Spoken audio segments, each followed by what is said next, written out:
Welcome to Plan 9 Crunch. My name is Doug Gibson, and we are doing Plan 9 Crunch Reads from a Genre Cult Fiction.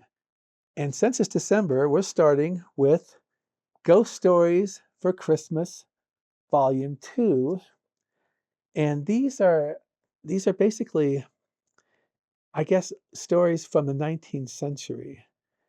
And I enjoyed Volume 1, I enjoyed Volume 2. They're compiled by our friend Andy Brooks, who also compiled and wrote Japanese ghost stories, and we had him on recently.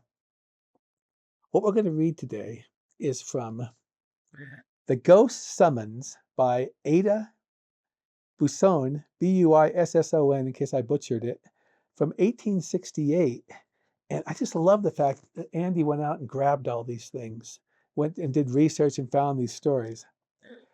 And The Ghost Summons was published posthumously in the January 1868 issue of Belgravia. And I'm going to start from the beginning because I think it really hits with the right vibes and the right atmosphere. So The Ghost Summons by Ada Busson.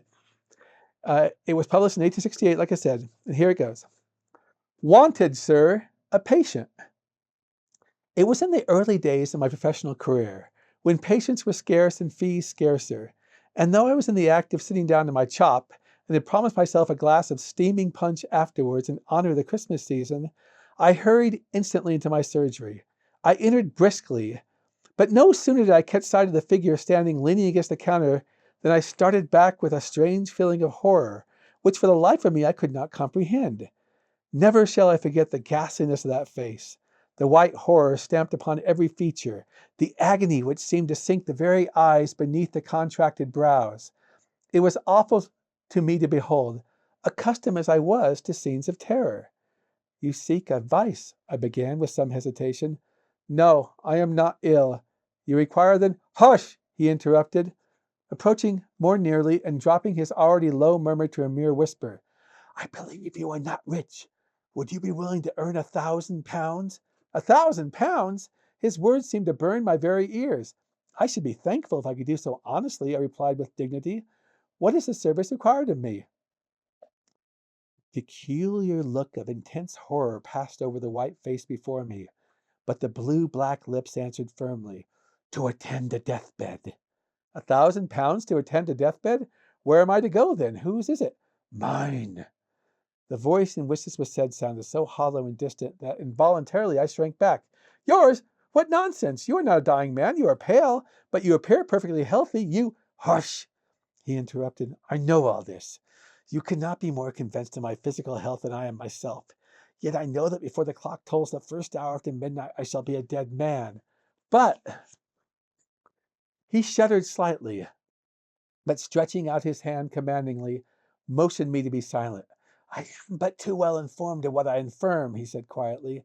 I have received a mysterious summons from the dead. No mortal aid can avail me.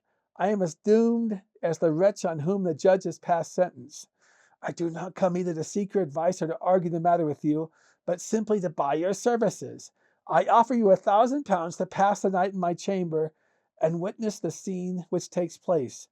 The sum may appear to you extravagant, but I have no further need to count the cost of any gratification, and the spectacle you will have to witness is no common sight of horror. The words, strange as they were spoken calmly enough, but as that last sentence dropped slowly from the livid lips, an expression of such wild horror again passed over the stranger's face, that in spite of the immense fee, I hesitated to answer. You fear to trust to the promise of a dead man. See here and be convinced, he exclaimed eagerly, and the next instant on the counter between us lay a parchment document, and following the indication of that white muscular hand, I read the words, And to Mr. Frederick Reed, of 14 High Street, Alton, I bequeath the sum of £1,000 for certain services rendered to me. I have had that will drawn up within the last 24 hours, and I signed it an hour ago, in the presence of competent witnesses. I am prepared, you see. Now do you accept my offer or not? My answer was to walk across the room and take down my hat, and then lock the door of the surgery, communicating with the house. This is a wonderful story, but there are about 24 more wonderful stories. I love to read ghost stories at Christmas during the month of December.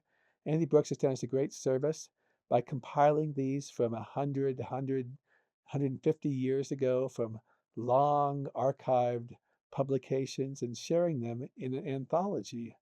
And you can get both these books at Amazon. We will probably read some more old Christmas stories, but not of the ghost variety later this month. And this is Doug Gibson from Plan 9 Crunch. And we're at YouTube, TikTok, and Facebook. And that's a wrap.